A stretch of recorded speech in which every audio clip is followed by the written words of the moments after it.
Each year, selected homeowners across Clark County open their gardens to the public. These gardens showcase some of the best examples of natural gardening in our region. The gardens thrive without the use of chemical pesticides or fertilizers for the benefit of wildlife, waterways, and community health.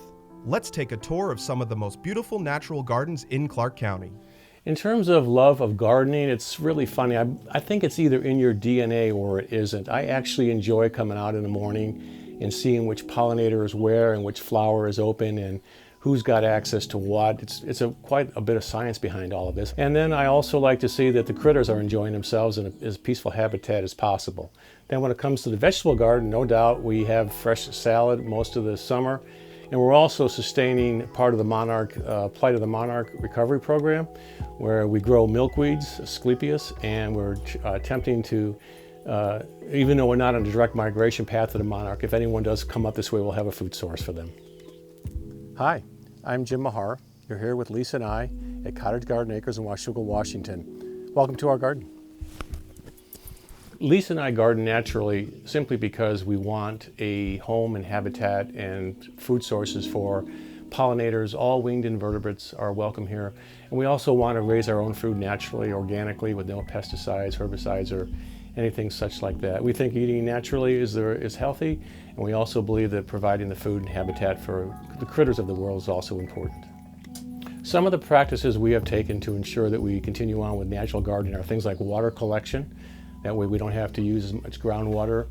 And then we also like to make sure that everything we do and use is free from any manufacturing process as best as possible. And then all the plants are native where possible or native compatible. As with anything, no matter how simple the process might seem, there's always a ton of science behind it. Composting is a great example.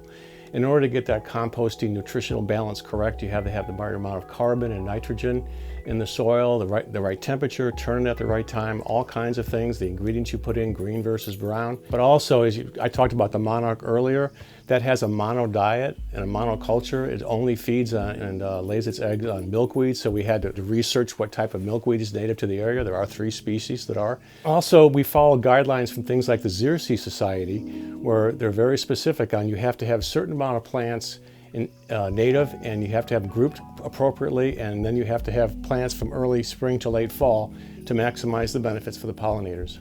When we first started, we didn't quite understand the whole concept of natural and pollinator-focused gardens. So we kind of put in a generic garden. Well, some of the species weren't quite native, and some of them weren't attractive to pollinators. I learned over the 5 years, and so we've had to reverse and back out of some mistakes. I would recommend to a new gardener is do the best you can, research as best you can, get some outside help from professionals, and then be prepared to change as you learn as you go along.